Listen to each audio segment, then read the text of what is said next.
На светата божествена литургија, што се одржа во храмот на светите 15 тивериополски свештеномаченици, а на која чиночалствуваше митрополитот Тимотеј во сослужение на владиката Наум и свештенството на Струмичката епархија, присуствуваше и бугарскиот епископ Велички Сиони, кој прочита писмо во име на бугарскиот поглавар патриархот Неофит.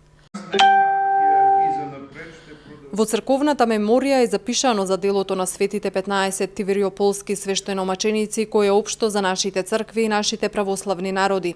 Во православниот свет нивната жртва е еден од фундаментите на верата и црковниот живот.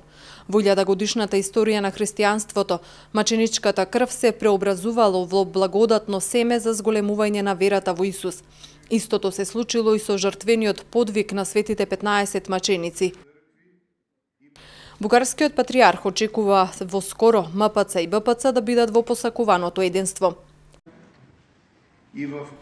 Нашите молитви се со вас и со црквата на Република Македонија. Господ да даде во најскоро време да бидеме во посакуваното единство и благодатно евхаристиско општење. По молитвите на Свети 15, Бог да ви дава вас и на вашата епархија мир и спокојство. Честит празник за многу благодетни години во братска и несебична љубов кон Христа. Писмо до Македонската православна црква деновиве упатил и бугарскиот патриарх Неофит, кој ќе биде објавено на сајтот на Струмичката епархија, рече отец Јаков, игумен на манастирот Свети Антони во Новосело. Писмото кое што е упатено и неговото обраќање во духот на сестринска црква,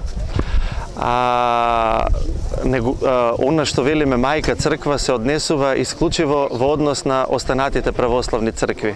И ако веќе го толкуваме поимот мајка црква, тоа е пред се акт на љубов отколку некаква позиција. Струмица денеска го празнува заштитникот на градот светите 15 тивериополски свештеномаченици, група христијански светци и маченици од 4 век. Своите животи во име на христијанството ги загубиле во времето на римскиот цар Јулијан Отпадникот на 11 декември. Тие биле погубени на овој ден во Струмица.